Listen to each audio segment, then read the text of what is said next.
Halo guys, sebelum lanjut jangan lupa subrek. Tongkat Yating diarahkan ke depan, mengeluarkan serangkaian aliran cahaya seperti benang di udara, melilit di sekitar bola cahaya hijau tua yang dikirim terbang oleh pengawal suci ke-12, mengikatnya di dalam.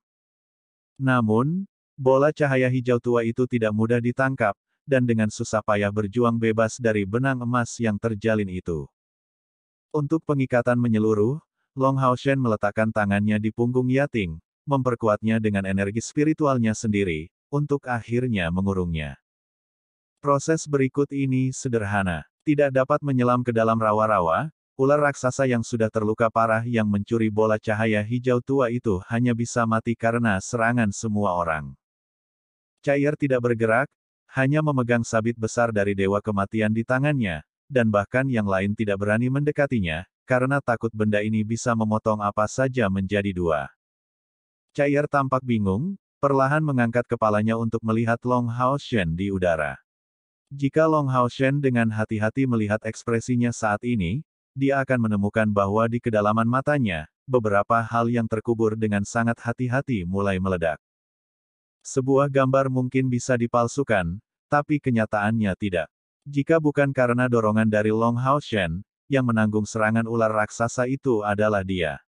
Dan ketika dia mendorongnya, dia tidak memiliki keraguan sedikit pun, terlihat penuh tekad. Kekuatan pengamatan Cair juga hebat, apalagi sekarang dia juga terbangun sebagai dewa pilihan. Dengan demikian, dia bisa dengan jelas melihat bahwa saat Long Haoshen mendorongnya dan didorong oleh ular di udara, langkah pertamanya adalah memberinya pandangan. Ekspresinya sangat lembut, seolah-olah apa yang dia lakukan bukanlah hal yang luar biasa. Melihat bahwa dia berada di luar bahaya dari ular raksasa itu, matanya menunjukkan ekspresi lega. Jika bukan karena konstitusinya sebagai dewa pilihan, Cair pada dasarnya tidak akan melihat semua itu, tapi setelah melihat dengan jelas ini, beberapa penghalang di dalam dirinya mulai mencair, dan dia mulai percaya pada apa yang Long Haoshen katakan padanya. Sebelumnya sedikit lebih. Orang hanya bisa mengakui bahwa ular raksasa ini sangat sulit dikalahkan. Hanya setelah dikeroyok oleh seluruh kelompok selama hampir seperempat jam, dia mati.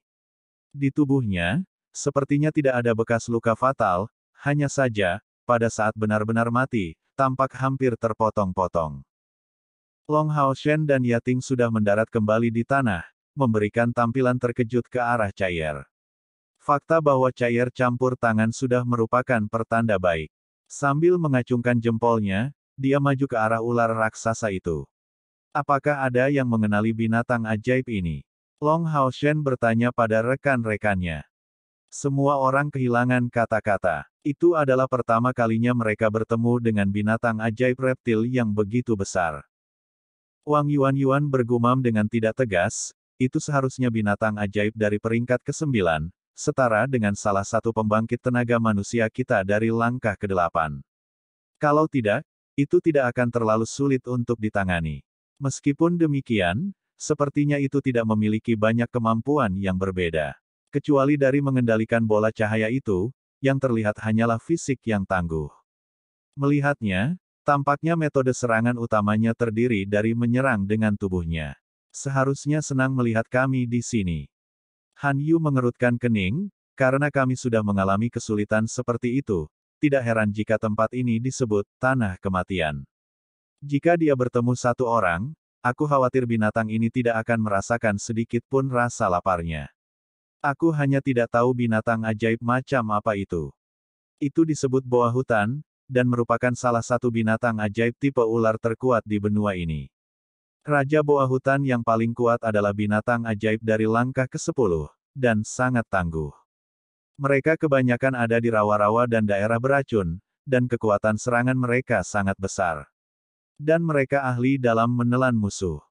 Bola hijau tua itu seharusnya adalah pil internal yang dibudidayakan yang berfungsi sebagai inti magis.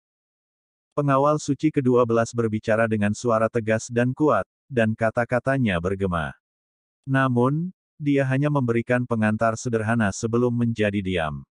Long Haoshen melihat pil internal di tangan Yating, hanya untuk melihat kristal hijau tua seukuran kepalan tangan. Namun, tampaknya sangat lembut di permukaan, sementara kilatan hijau samar-samar terlihat di dalamnya. Pengawal suci ke-12, apa gunanya pil internal ini?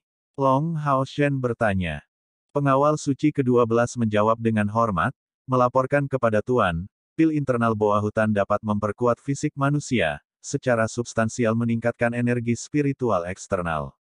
Itu hal baik yang jarang terlihat. Dengan pil internal ini, gas rawa di sini seharusnya tidak dapat mempengaruhi kita lebih jauh. Juga, empedu ular dari boa hutan memiliki kegunaan yang besar, itu juga dapat digunakan untuk sangat meningkatkan energi spiritual eksternal seseorang. Efeknya paling kuat bila dikombinasikan dengan pil internal. Dengan cara ini, penguatan ganda memberikan manfaat besar bagi tubuh. Sepertinya aku pernah membaca resep seperti itu di buku kuno. Lin Xin tiba-tiba berkata, matanya tiba-tiba berseri-seri dengan kegembiraan. Benar, aku baru saja memikirkannya. Itu adalah pil pelatihan boa hutan, memanfaatkan pil internal bersama dengan empedu ular, ditambah 9 kelopak krisan gelap, 3 buah es abadi, dan selusin bahan obat lainnya. Pil pelatihan boa hutan memberikan manfaat besar dengan meningkatkan kultivasi seseorang, menghilangkan kotoran dalam tubuh, meningkatkan umur dan meningkatkan energi spiritual eksternal adalah efeknya. Mengenai poin-poin ini, dari sudut pandang seorang alkemis, saya menganggap dorongan energi spiritual eksternal sebagai efek sekunder dibandingkan dengan efek lainnya. Semua orang yang hadir cukup cerdas, deskripsi sederhana Lin Xin segera membuat mereka menyadari banyak hal. Untuk panggilan apapun, melalui kultivasi yang berkelanjutan, tubuh akan dipupuk dengan energi spiritual, tetapi setiap orang memiliki kondisi tubuh yang berbeda. Tetapi energi spiritual hanya dapat memelihara tubuh seseorang, tidak sepenuhnya merombaknya. Dengan meningkatnya kultivasi seseorang, ketangguhan tubuhnya akan meningkat, tetapi juga, beberapa kotoran juga akan menumpuk.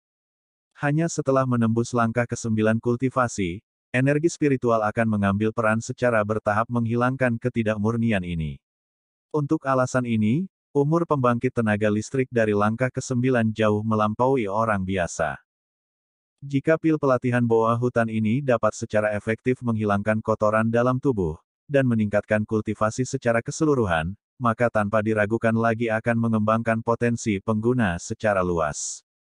Ini dapat dilihat sebagai jauh lebih berguna daripada peningkatan langsung energi spiritual eksternal.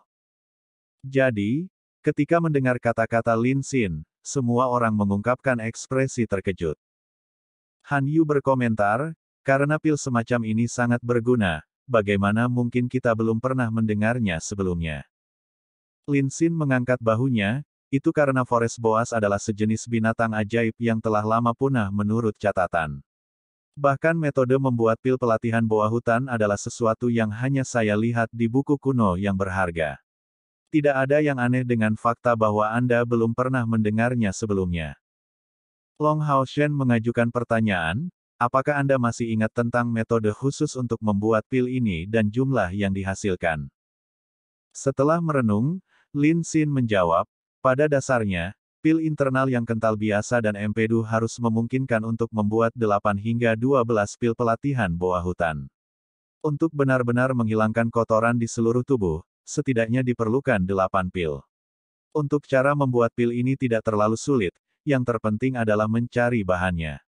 Kali ini, keberuntungan kami cukup baik.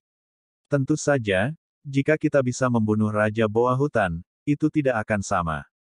Pil internal dan empedu dari Raja Boa Hutan sedemikian rupa sehingga hanya 2 yang cukup bagi satu orang untuk membersihkan kotoran di seluruh tubuh. Dan pil dan empedu internalnya dapat menghasilkan jumlah pil yang jauh lebih banyak daripada Forest Boas biasa. Melalui pil pelatihan boa hutan memungkinkan untuk sepenuhnya membersihkan tubuh dari semua kotoran dan meningkatkan kultivasi mendasar. Chen Yinger meliriknya, apakah kamu tidak tertipu obat-obatan bro? Forest Boa Kings adalah binatang ajaib dari peringkat ke-10. Itu seperti pembangkit tenaga listrik dari langkah ke-9 dari pihak kita. Karena yang biasa sudah sangat sulit untuk ditangani, tidak ada yang bisa dikatakan tentang Raja Boa Hutan. Anda lebih baik berdoa agar kita tidak bertemu dengannya. Lin Xin mengangkat bahunya, saya hanya memberitahu Anda apa yang saya ketahui tanpa banyak berpikir. Long Haoshen menginstruksikan, Lin Xin, Anda akan bertanggung jawab untuk melestarikannya dengan tepat. Mari terus maju, dan lihat apakah kita bisa bertemu lebih banyak Forest Boas. Namun, semua orang harus berhati-hati. Boas hutan ini adalah keberadaan kekuatan besar yang tersembunyi di rawa-rawa ini, dan kita perlu berada dalam jarak 3 meter untuk mendeteksi keberadaan mereka. Mengingat hadiah yang diperoleh Boas hutan, jika mereka membunuh dalam jumlah yang cukup, bahkan jika mereka tidak dapat menyelesaikan misi membunuh ular iblis, perjalanan itu akan tetap berharga. Inilah yang disebut peningkatan peluang dengan peningkatan bahaya. Bukankah tanah kematian ini adalah contoh sempurna dari ini? Long Haoshen tidak segera membawa rekan-rekannya untuk terus maju, tetapi berhenti di tanah beku untuk beristirahat. Ini memberi Lin Xin waktu untuk memulihkan empedu ular yang menyebarkan fluktuasi lembut energi spiritual ke dalam karung, dan memasukkan pil internal ke dalam karung yang sama. Dengan bantuan pil internal ini, gas rawa beracun di sekitarnya memang hanyut, dan tidak mengelilingi mereka. Ini adalah kemampuan alami boa hutan, yang nyaman bagi mereka. Namun, efek pil internal masih terbatas, dan jangkauan penyebarannya sekitar diameter 30 meter. Ini masih kalah dengan kemampuan kabut es yang disebarkan oleh pengawal suci ke-11. Alasan mengapa Long Haoshen memilih untuk beristirahat terutama untuk pengawal suci ke-11 untuk memulihkan energi spiritual. Dalam pertempuran kecil mereka sebelumnya, dapat dikatakan bahwa ke-11 memiliki peran yang sangat penting. Tanpa dia, mungkin mereka tidak akan bisa mencegah kaburnya boa hutan ini. Dan di rawa-rawa ini, kegunaan dari pengawal suci ke-11 tidak hanya sebatas itu. Setelah istirahat sekitar setengah jam, perjalanan dilanjutkan. Dengan penyebaran racun oleh pil internal, banyak energi spiritual dari pengawal suci ke-11 secara alami dihemat. Satu-satunya kebutuhannya adalah membekukan tanah. Han Yu juga memanggil tunggangannya, pemimpin mata iblis, karena ini adalah binatang ajaib yang jarang terlihat dengan atribut mental, dengan persepsi yang kuat. Dan selanjutnya, seiring dengan evolusinya, ia memperoleh kemampuan baru lainnya, yang memperkuat persepsi seseorang. Dengan melemparkannya pada Long Haoshen, persepsi awalnya yang besar menjadi 2 kali lipat. Semakin dalam mereka terjun ke rawa-rawa, semakin sulit jalan mereka. Beberapa kadal rawa muncul. Binatang ajaib dari peringkat keempat atau kelima ini bukanlah ancaman bagi mereka, tetapi kecepatan maju mereka menurun karena vegetasi di rawa-rawa bertambah jumlahnya. Ripple Light Long Haoshen ini terus menyodorkan tanpa jeda pada saat ini. Sebagai perbandingan, Rippling Light lebih efisien untuk keadaan ini daripada Area of the Goddess of Light. Yang terakhir memang lebih kuat, tetapi penggunaannya juga disertai dengan konsumsi energi spiritual yang sangat besar. Menggunakannya untuk memotong tanaman merambat untuk membuka jalan akan sama seperti mengayunkan pedang besar untuk membunuh ayam. Setelah maju selama 1/4 jam lagi, vegetasi tiba-tiba menjadi jarang, dan rawa-rawa tampak lebih dalam. Long Haoshen menghentikan langkahnya, mengerutkan alisnya. Situasi di depan matanya tidak normal. Setelah pergi ke surga ilusi sebelumnya, dia mengerti bahwa tumbuhan juga makhluk hidup, meskipun tidak tahu banyak tentang alam. Tumbuhan yang bisa ada di sini sudah terlihat beradaptasi dengan lingkungan ini sejak dulu. Tapi rawa-rawa di bawah kakinya tidak berbeda, namun vegetasi tiba-tiba berkurang jumlahnya. Ini hanya bisa berarti satu hal, bahwa ada sesuatu yang mengancam pertumbuhan tanaman ini di tempat ini. Melihat Long Haoshen menghentikan kemajuannya, yang lain segera berkumpul dalam formasi dekat, memusatkan perhatian mereka pada lingkungan sekitar. Dengan rasa ingin tahu, Chair bertanya pada Long Haoshen di dekatnya, mengapa kita tidak maju? Long Haoshen memberinya tatapan penasaran. Selama beberapa hari terakhir ini, ketika dia tidak akan mengambil inisiatif untuk berbicara dengannya, dia biasanya bukan orang yang memulai percakapan.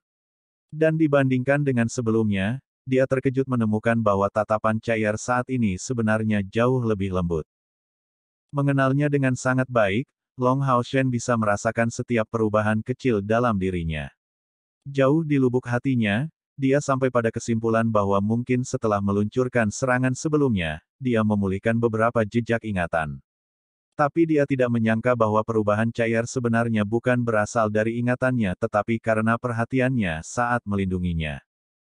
Situasinya agak aneh. Lingkungan di sini berubah terlalu besar. Seharusnya ada beberapa keberadaan yang mengancam vegetasi di rawa-rawa. Saat berdiskusi dengan Chair, Long Haoshen menyebarkan persepsinya sejauh mungkin, untuk merasakan tempat yang tersembunyi dari matanya. Sepertinya ada lebih banyak vegetasi di depan. Tetap hati-hati semuanya, dan waspadalah. Menyatakan ini, Long Haoshen segera memulihkan perisai suci yang mulia, dan mengambil Rippling Light di tangan kirinya. Dengan kilatan cahaya yang cemerlang, Area of the Goddess of Light muncul.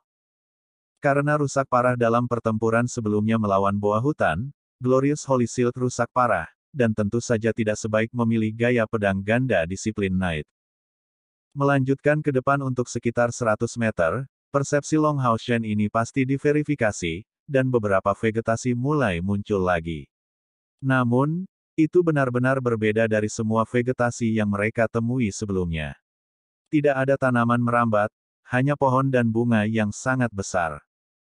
Tanah tampak sangat aneh. Setiap batang pohon dipisahkan satu sama lain dengan jarak setidaknya 5 meter, membuat mereka menyebar sangat tipis. Hamparan daun lebar tumbuh dari ini, dan panjangnya mencapai 5 meter dari akar, dengan diameter setidaknya sepertiga meter.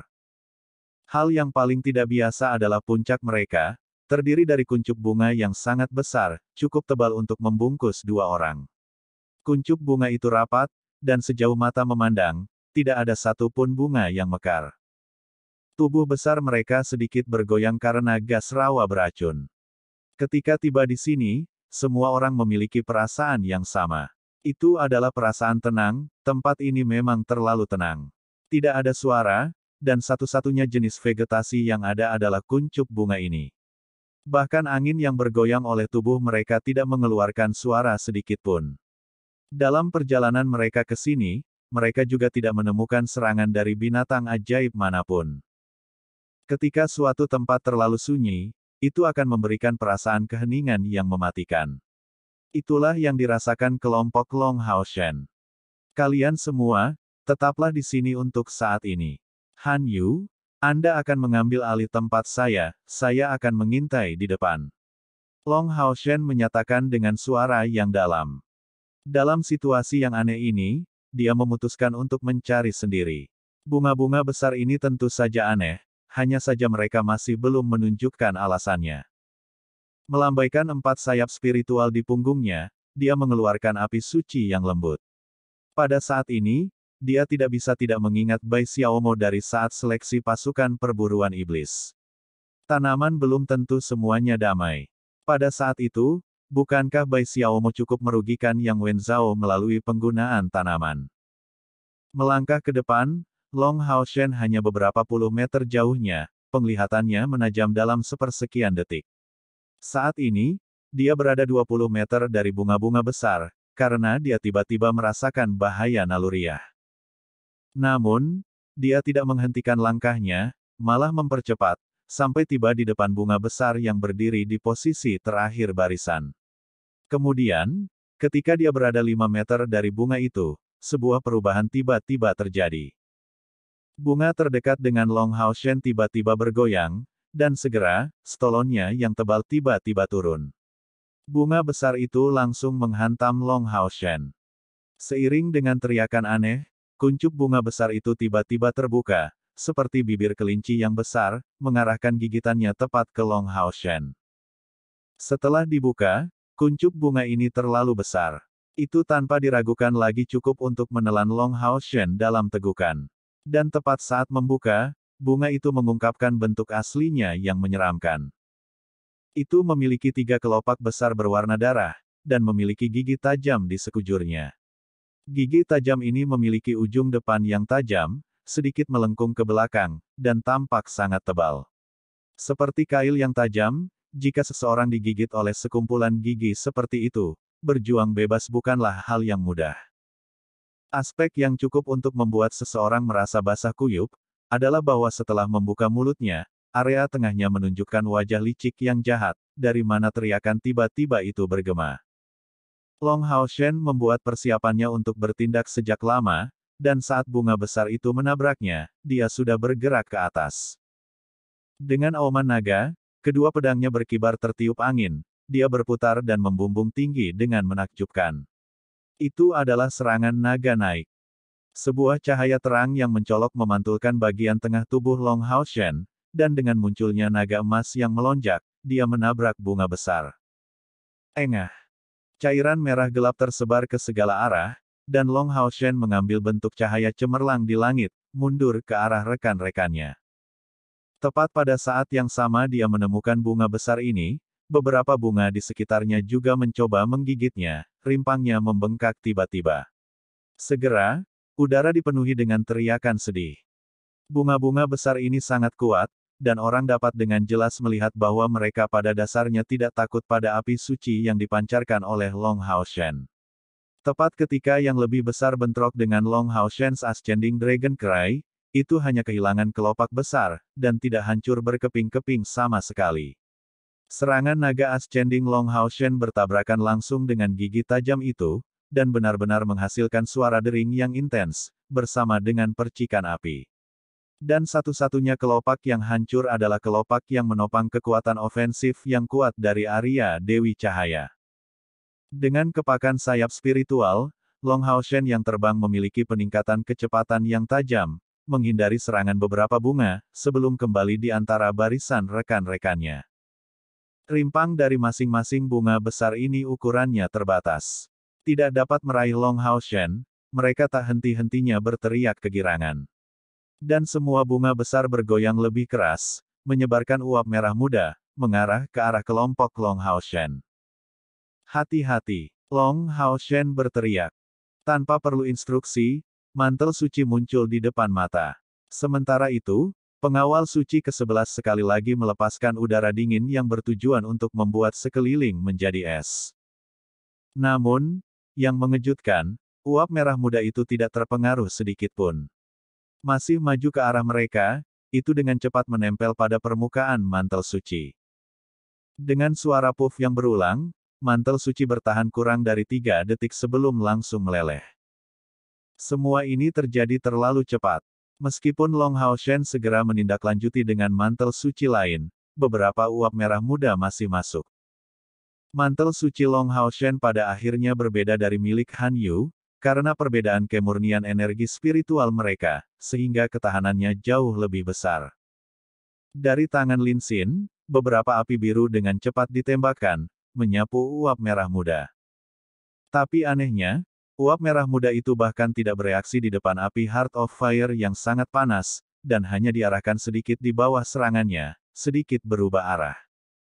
Tahan nafasmu. Long Haoshen berteriak ke arah Chen Yinger, karena kabut itu melayang ke arahnya.